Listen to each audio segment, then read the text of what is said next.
Hello everyone, welcome to another Max 9 tutorial. This is number 24, Multi-Track Looper, Part 2.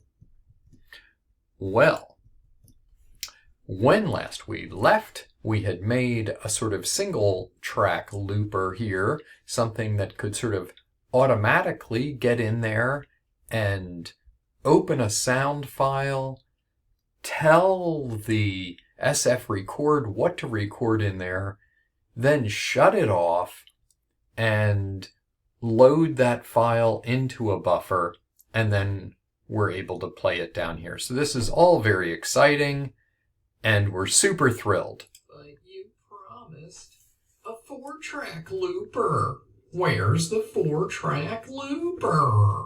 But you promised a 4-track looper.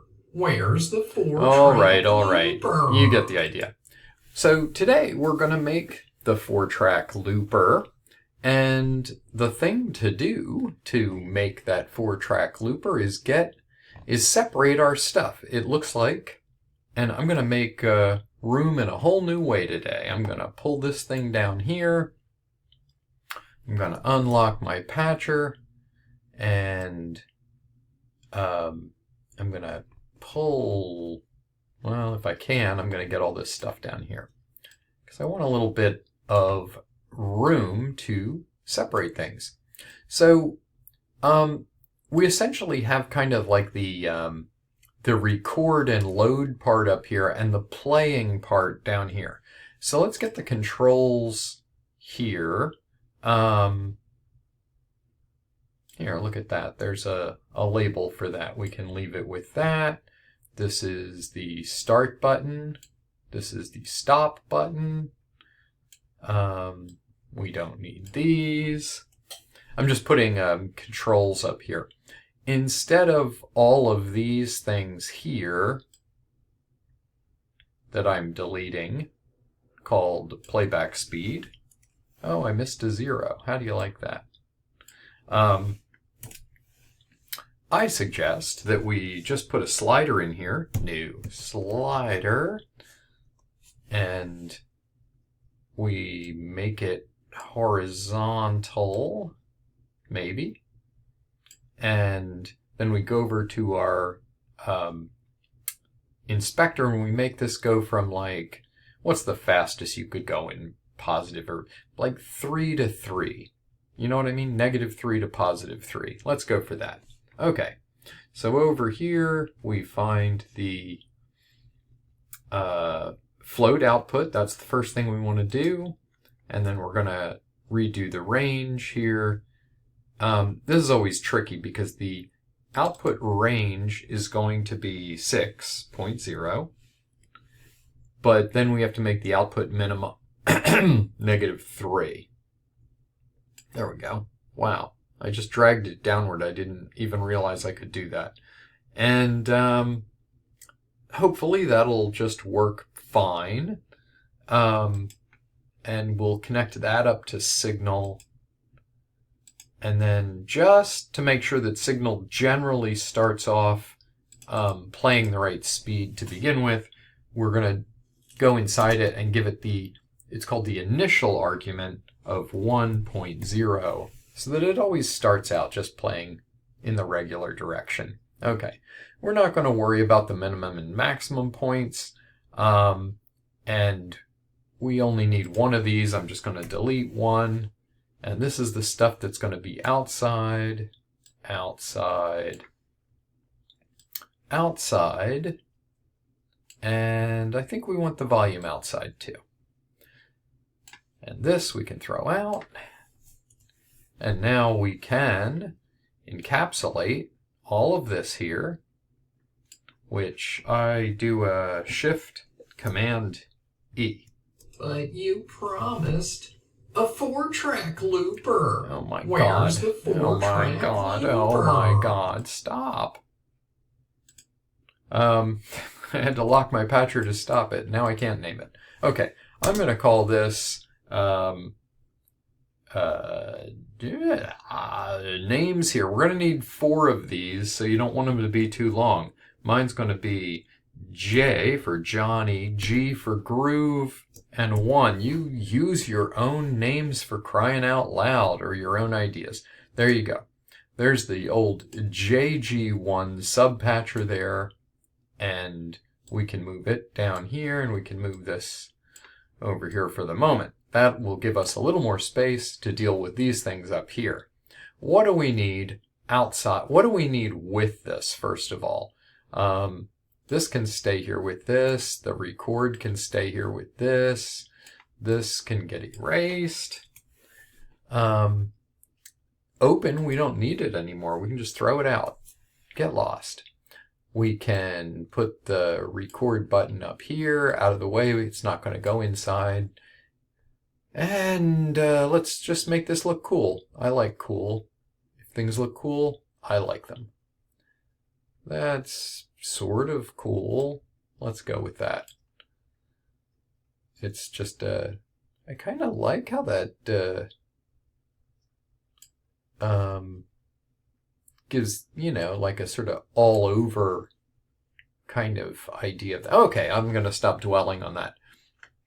So, we need this down here. So this is going to be the record. And I'll just put a comment and record there.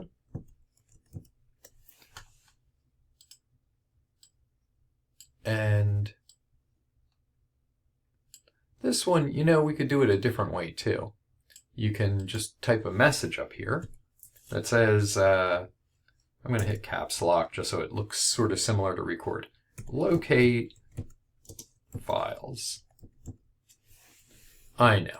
You'll see why. It's a little bit clunky when you start up the this sort of stuff, but it'll all make sense eventually. Now we can just take all this and encapsulate it once we select it. So here we go, drag over all of it, and Shift, Command, E. And away it goes. So now, this one's going to be called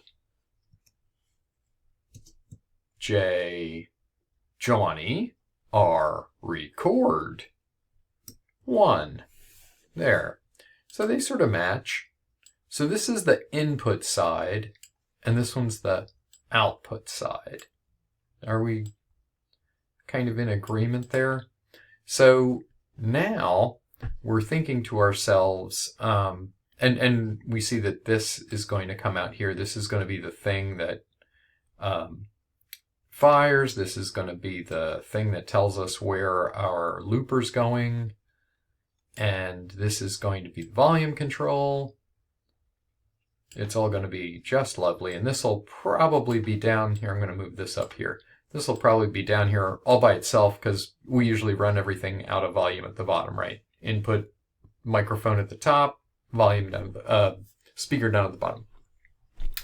Okay, great. So before we get all absolutely crazy here, one of the things that we're going to want to be able to do is direct the incoming microphone to 4 different patchers. And we'll be duplicating this across there. So here we go. Type a new and then gate, and hold on there. We're routing a signal. So we don't want to use the gate that we've used before. We want to use gate with a signal on it. And we want it, whoops, hey, tilde, space, 4, and I'm just going to say, why shouldn't it open on number 1? That's probably the most likely one. We're usually going to, 1 is the initial open outlet. Okay, so, because it's stereo, we're going to need 2 of these, so just duplicate it. There we go. So we put this one, which is the left-hand channel coming in. Here's the... Oh, before you do this, I did it too quick. Here, there we go. Look at your crazy patcher here. And if you don't like the order of things, like this one's like, oh, here's the left, and then you'd think the second one would be the other one, right? You can fix this, and I'm going to show you how to do it. Double click on this. And this is the thing that goes into record here. And 3 seems to be going in the right-hand channel. So you can just actually take this inlet and move it over here. And then I'm going to do it, but watch over here when I do it. Here we go. Bonk. Now this is inlet number 2. And you also notice, look, these have moved next to each other. So now we have left, right, record, and locate. I like that a whole lot better. And since we're going to duplicate this 4 times and we have to remember what we're doing, this will be a real help. So that was a good thing to do. And then we'll probably want to take a look at this thing when we get down here and make sure it's behaving properly too. Okay, close that. And now we can go back to doing just what we were doing, which is having this go in the right-hand gate and this go in the left-hand gate, and then gate number 1 comes down to JR1, and the second gate, though it is outlet number 1, goes down to the right-hand outlet, and then something's going to have to control these. Let's just stick a number box up here by typing the letter I and getting a number, and we'll just connect this right to here so that we can just control it, and we'll figure out how to control it in a few minutes. So right now this controls those gates, but if we're sending the microphone to one of these so-called patchers, then the other thing that we want to do is have the record itself gated to one of these 4 patchers, and it's going to be the same one that the audio is flowing to. Aha! So now we need another gate, but type N, type gate. But this time, we definitely don't want a tilde because it's just regular old data. So just hit the space bar and hit 4 and hit 1, 4 space 1, right? And then we put this up here, and it may as well be controlled by the same thing. Oops, come on, patcher, there you go. And you'll notice, yeah. So this now comes out number 1 here, and this goes in right here. Locate files is going to go to all of them, so we don't need to run that through a gate. And while we're here, what we realize is that we can just take this and option click on it, move it over here, option click on it, move it over here, option click on it, move it over here. And now we're going to go back and just rename the dumb things. So I'm going to make this one 2, make this one 3, and make this one 4. Okay, there they all are. Now, we're going to have to change things that are inside them, but we'll get to that in a minute. Now, we're going to do the thing that always makes people's brains melt. So here we go, trying to do it very carefully. This one goes, all the first outlets go to the first one. All the second outlets go to the second one. Do this very carefully. So here we go. Being ultra careful. Second outlet goes to the second subpatcher. Second outlet goes to the next one. And then the second outlet on this one goes to the second one too. Just ignore that last one. It's just there to confuse you and get you off your guard. Okay, here we go. Third one goes to the third subpatcher. Third one goes to the third subpatcher. I've actually had to stop recording and redo this so many times that I can't even believe how many times I've had to do it. Okay, here we go. Fourth one goes to the fourth subpatcher. That's the left channel. Fourth one goes to the fourth subpatcher. That's the right one. See, even if you start talking, you get messed up. And then this one goes to there. And then our locate files goes to all of the ones. I'm using my shift key here. I'm letting up my shift key here. All right. Got them. All done. Okay. Let's lock our patchers here for a minute and open up number 1 and see why we have to change it. We have to change it because inside this, the SF record is fine. It doesn't have a name and it goes where it goes, which is it saves something to a file. But this is called buffer Johnny1 and it cannot be buffer Johnny1. It has to be buffer Johnny2. But look closely because then there's another 2 here. That just means it's stereo. Okay? So now we have to close this one and go on to JR3 or whatever you named yours. And it has to become, oops, I didn't unlock my patcher, so it just gave me the sound file that's not in there yet. Okay, unlock my patcher, make this one Johnny3, and close my patcher, open the fourth one, Johnny4, whoops, unlock my patcher, Johnny4, and now we've done these top ones. And if we select them, we'll be able, well, we'll get to that in a minute. Okay, how are we going to do this down here? We've encapsulated this.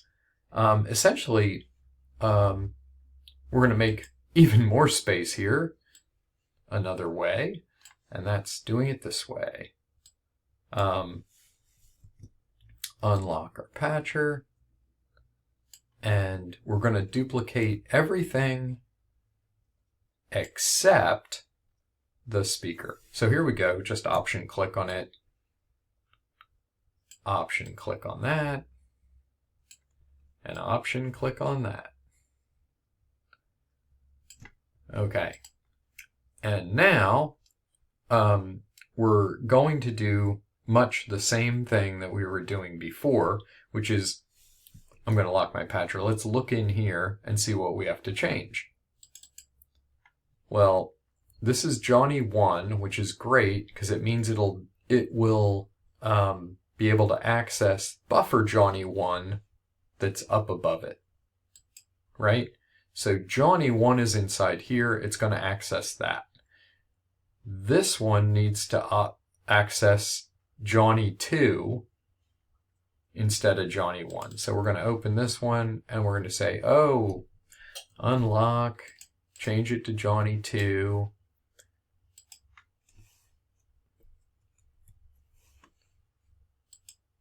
And close it again. Double click that one, change it to unlock it again. Johnny3. And close it. And then we'll open this one and change it to John. There we go. Johnny4. And close it. Now, I changed the insides, but of course I haven't changed the outsides. Don't worry, it's not going to matter.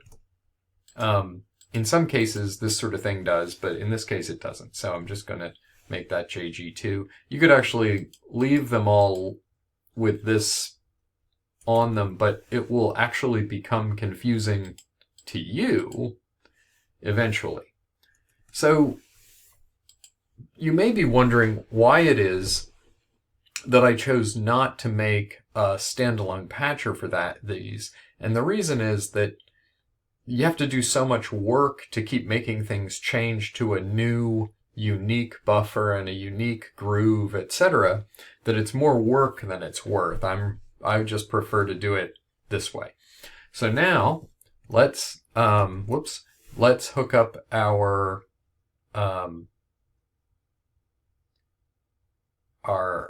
outputs. Oh, they are very good. Okay.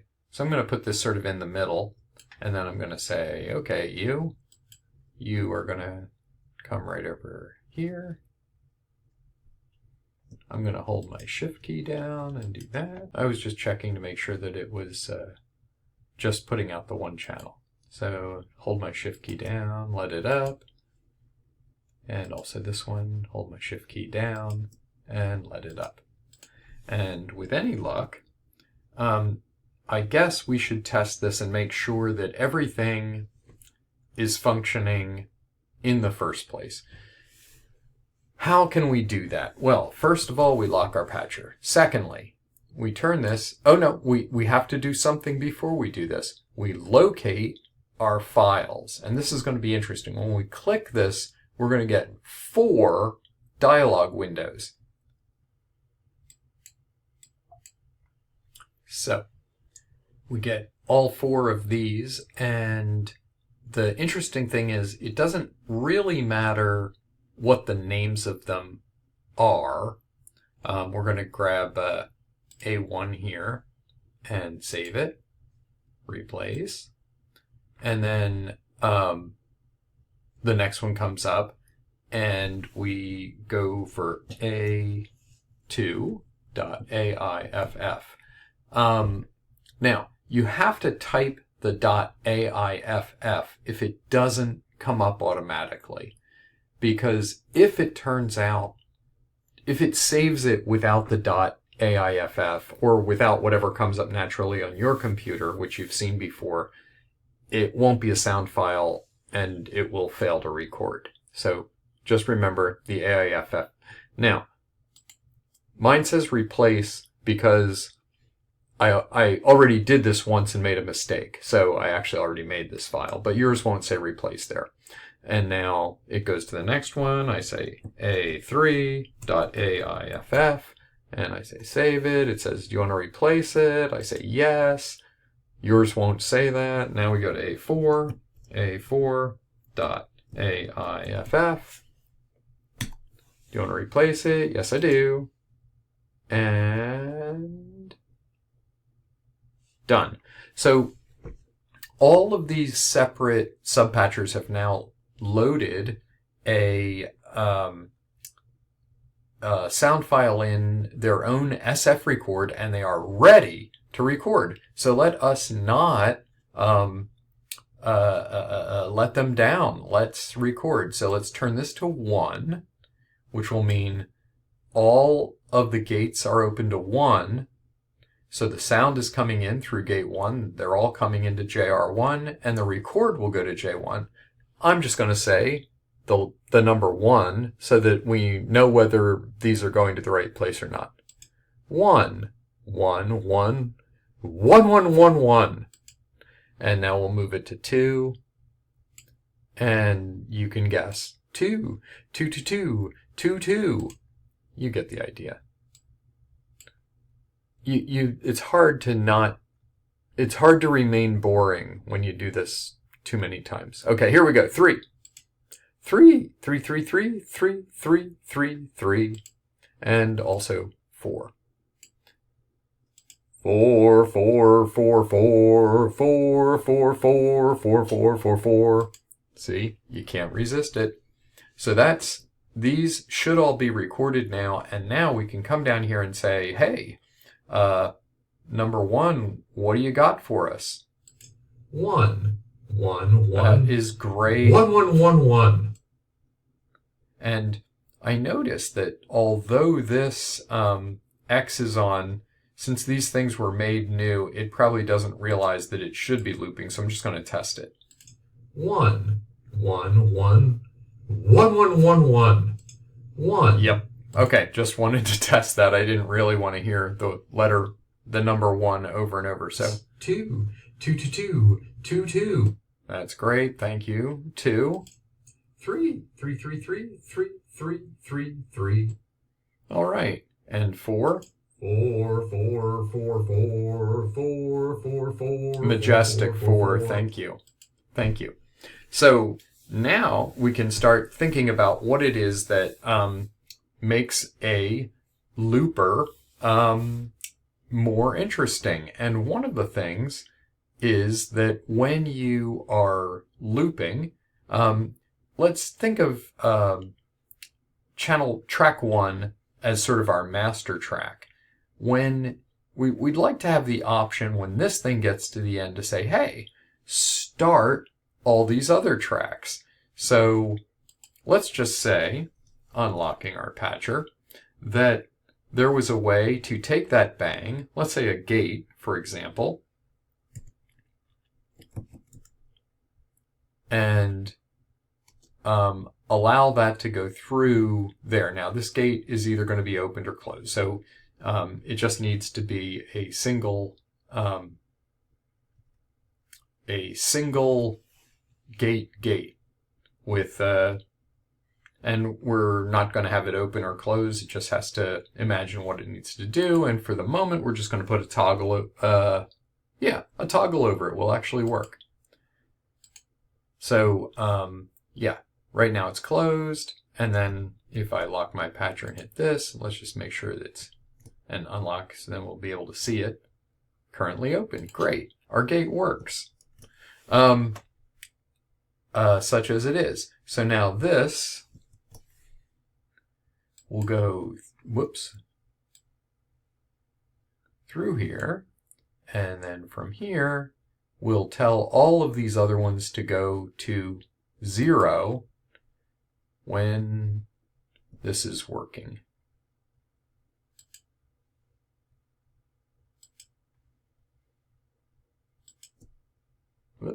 There we go.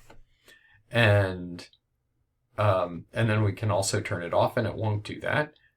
These all have loop controls, and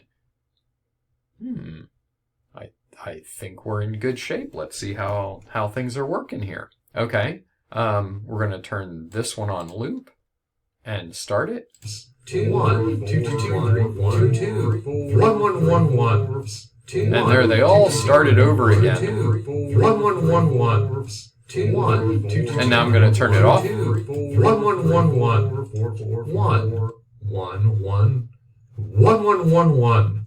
1 1 1 1 1 1 1 1 1 1 1 1 1 1 1 1. All right, and here we go, starting it again. 1 1 1 1 2 1 2 2 2 2 2 1 1 1 1 2 1 2 2 2 2 2 1 1 1 1 2 1 2 2 2 2 2 1 1 1 1 1 1 1 1 1 1 1 1 1 1. Okay.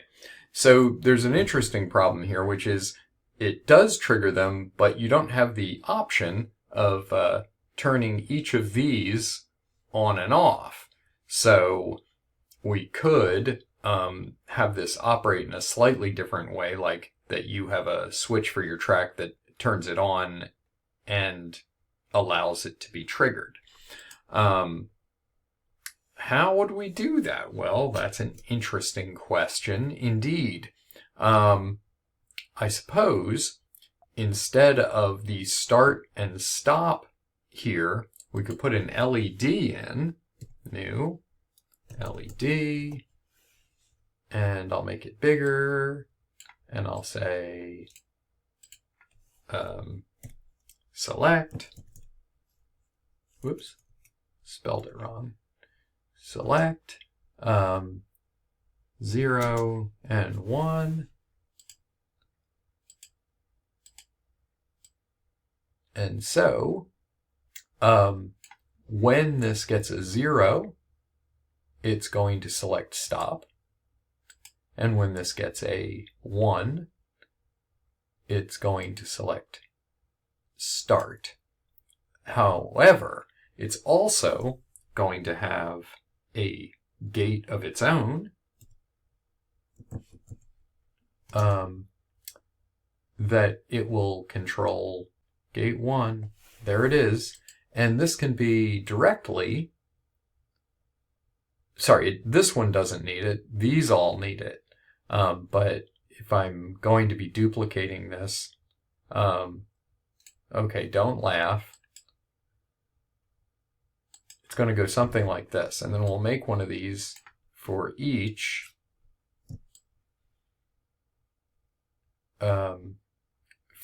of these tracks.